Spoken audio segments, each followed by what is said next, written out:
liable.com. So we've been doing something throughout the legislative session that I've really been liking, picking up with Louisiana Lawsuit Abuse Watch to talk about some of the problems that we have in court, problems that we have as a result of what we have in court. What is the cost to you and me out there, and what is the cost of doing business in Louisiana? Want to welcome in State Representative Joe Orgeron. Welcome back, I should say. How are you, sir? Thank you. Thank you for being here. Doing good. Glad to have you in. Glad to be talking about this. I want to talk about coastal lawsuits a little bit.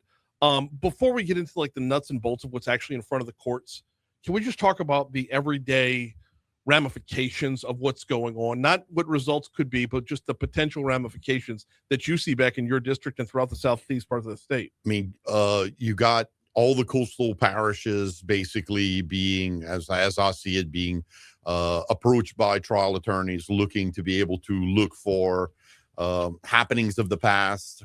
In Lafourche and Terrebonne in the Bayou region, we've basically opposed all of these, historically have opposed all of the coastal lawsuits.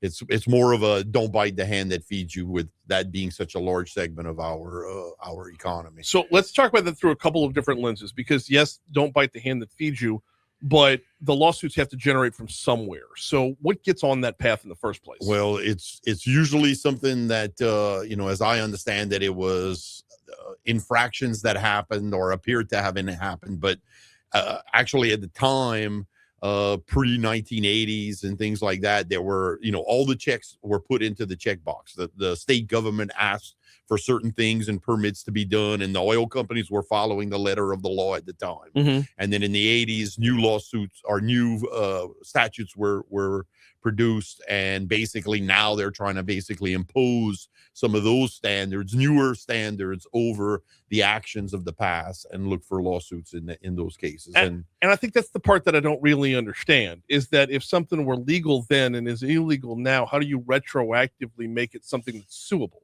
Well, you could go straight to the Chevron Plaquemines case. Whenever we were in World War II and the federal government says we need more avgas and do what you got to do to save the country.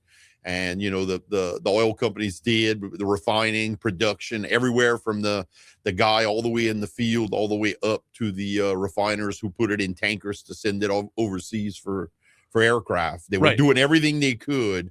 And now, in retrospect, they're coming back and basically creating a lawsuit from it. Talk to me a little bit about the science and the geology. I lean on you for science, man. You Thank you. Through the mid-Barataria sediment diversion topic, you taught me so much. So talk to me a little bit about what effects there's been on the coast as a result of taking it all the way back to World War II.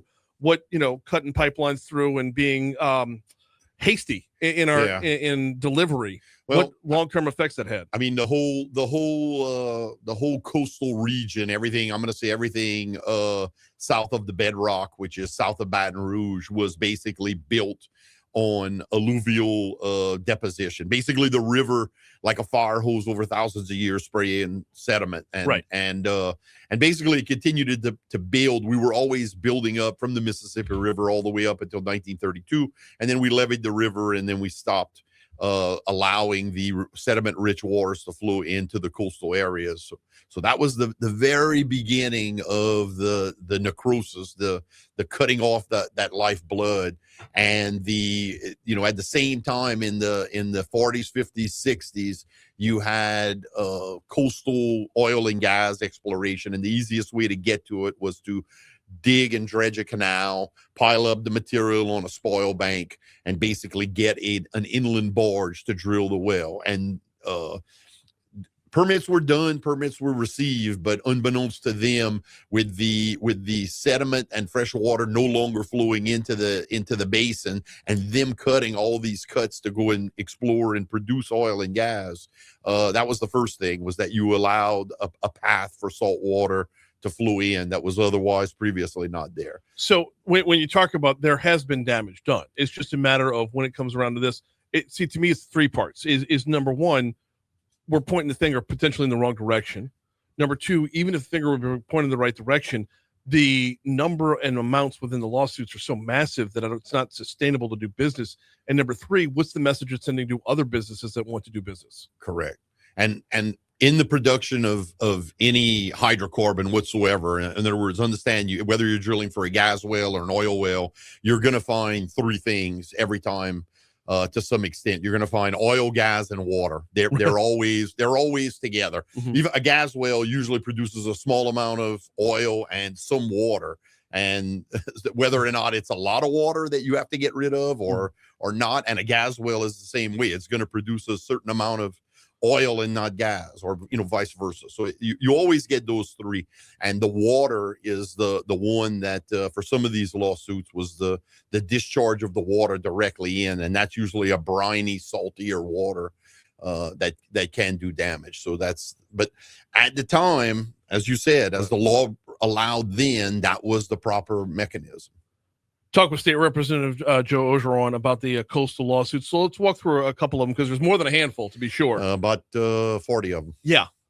Let's start. You mentioned Chevron. Right. Is that one's Plaquemines Parish? That one's Plaquemines Parish, that the local court had ruled it for a $745 million judgment to Plaquemines Parish, was appealed to the Supreme Court, argued, and currently waiting that's kind of like where we are right now, waiting on that. Well, so if you were to look at, we'll call it 40. I don't think the 40 is the exact number, but we'll call it 40. If you look at all of them, are these numbers similar across the board? I do believe, yeah. So if you're talking $7.75 billion for one, right, you just multiply that by 40 to see what the cost would be overall. I'm really not 100% sure on the average, median, and standard deviation of the claim amounts. Right, but within the margin, I would imagine that they're all in that. They're all going for a big payout. Let's just put it that way. Is the expectation that if one drops, it'll be like dominoes?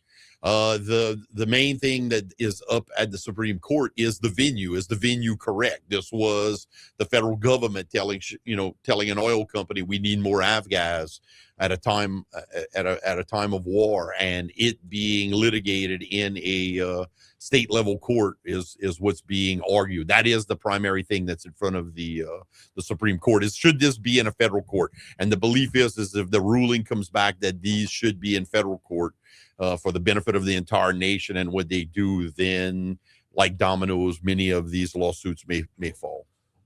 Got State Representative Joseph Orgeron in with us, talking a little bit about coastal lawsuits. We're going to keep him around for a different topic coming up in our next segment. But sticking with the coastal lawsuits quickly, this is parish by parish, right? It is. So what's the pitch here to get a parish on board? Because you said there's some parishes that are just saying, we don't want to play in this. It's coastal restoration money. It's basically a portion of it will come back to you to be able to do projects in your parish. The CPRA, though, has a pretty decent master plan. They do $1 billion a year for 50 years. Yeah, that'll get a little bit done, to say the very least. The BP oil spill gave us a timely shot in the arm that unfortunately kind of peters out last year, that we'll be able to draw funds from those fines, or it's 2031.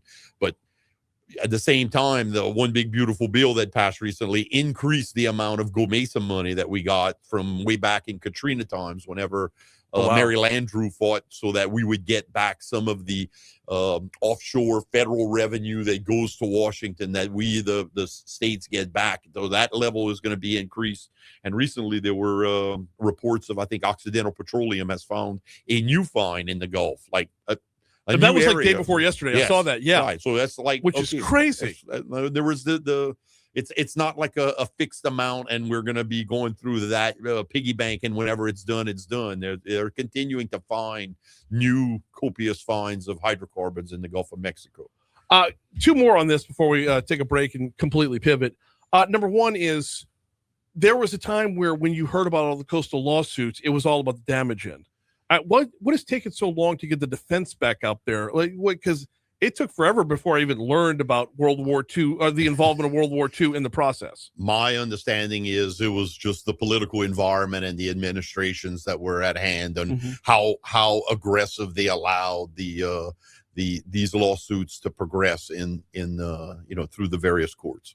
And also, and this one is probably a little bit tougher to nail down because it's over 40 different lawsuits. So you're not going to have a consensus here. What's the desired outcome?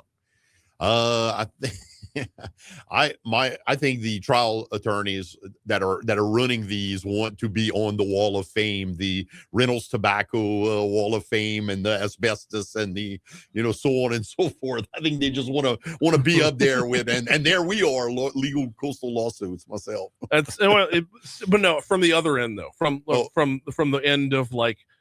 Is the aim here to have them thrown out, or smaller settlements, or something more reasonable along the way? Is there a middle ground? It's to figure out the altruistic goal is in some part or way the hydrocarbon industry did help exacerbate the coastal problem, and therefore they should be paying a hefty portion of resolving that. But be reasonable with the number. But be more reasonable in the number. Right.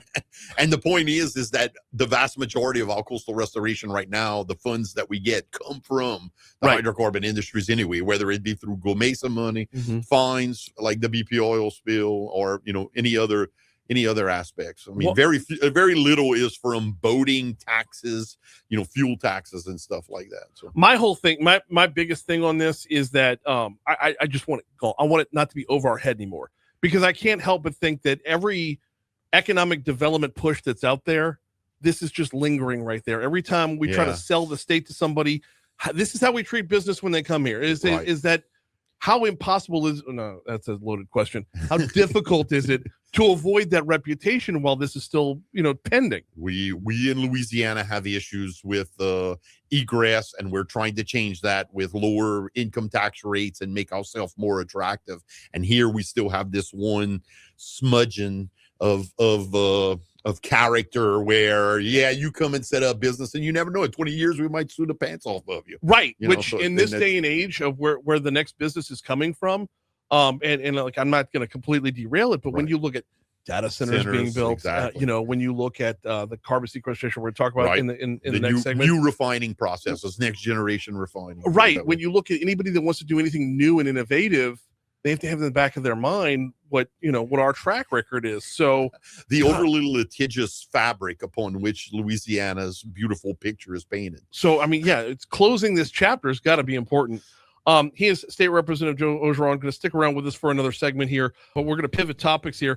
Talk a little carbon sequestration, if we could, Representative Orgeron. I don't know that you and I have talked on this topic before. I don't think we have. Your general takeaway is because I mean, everybody's got a position and everybody's heels are dug in. Yep. Your general takeaway is what? Originally against it, now for it. What turns you? Wanting to keep Louisiana producing hydrocarbons to the very end of the energy road. As long as hydrocarbons are going to be produced on the planet, we do it currently. The Gulf of Mexico produces it with the lowest carbon footprint, or in the most ecologically responsible manner.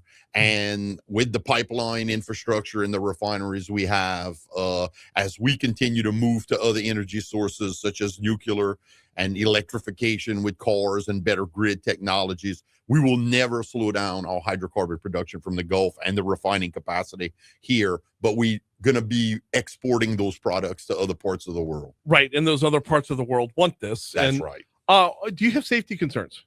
Yes, I do have safety concerns in the same way that I have safety concerns about the Tennessee gas pipeline that gave a servitude to pass in the back of my house, and the loop pipeline that also passes in the back of my house. But I know that they haven't. There's never been a gas leak or gas explosion nor oil. So. Well, and see that's I think you and I are completely on the same page on this one, because if any safety concerns I would have on this, I would also have about oil and gas, and that oil and gas has been our bread and butter for so many years. Correct. And we've seen you learn, you adapt, you do it safer than anybody else on the planet, and you're going to be better than anybody else on the planet. You will be and you want to have the best provider of a customer required product. That's right.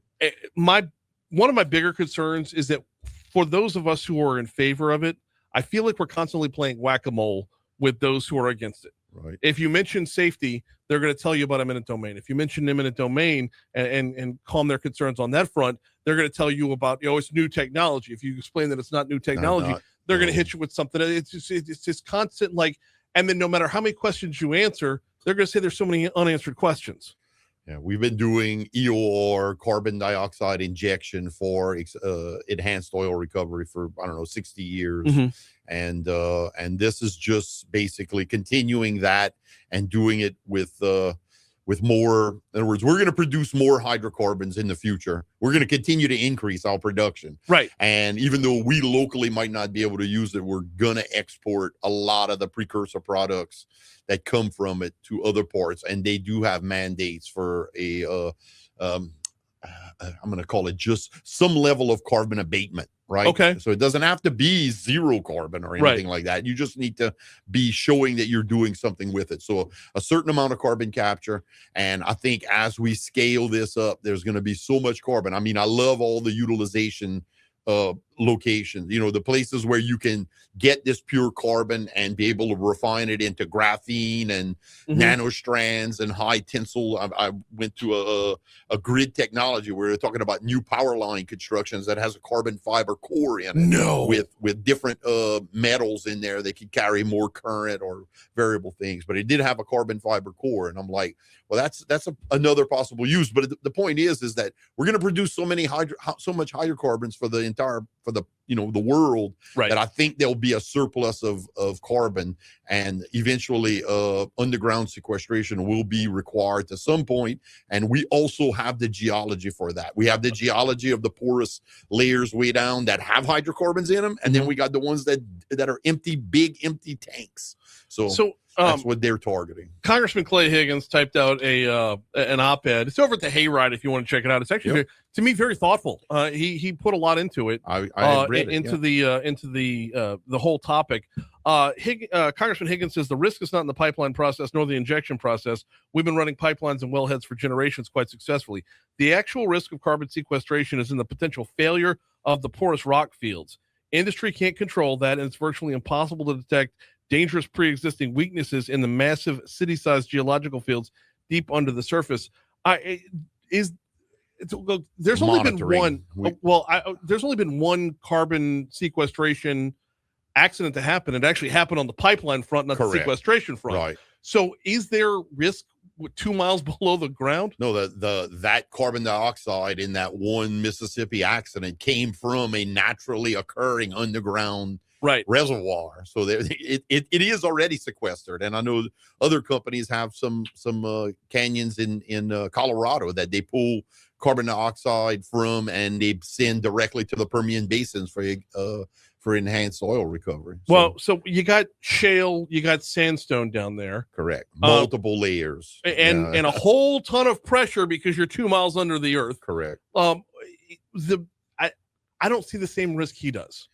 Well, it's anywhere that you're going to put it that you had pre-existing, I'm going to say, perforations down to those levels. There is a higher risk of those older wells being a path back to the surface. In places where they haven't had any extensive drilling, those are the prime places for sequestration. But they're going to drill monitoring wells and be able to keep an eye. It's all extremely high tech. It's not 1970s Uncle Tex from Texas with overalls coming and popping holes and putting carbon down there. Not just monitoring wells, but we're one step ahead on the studying effort as well.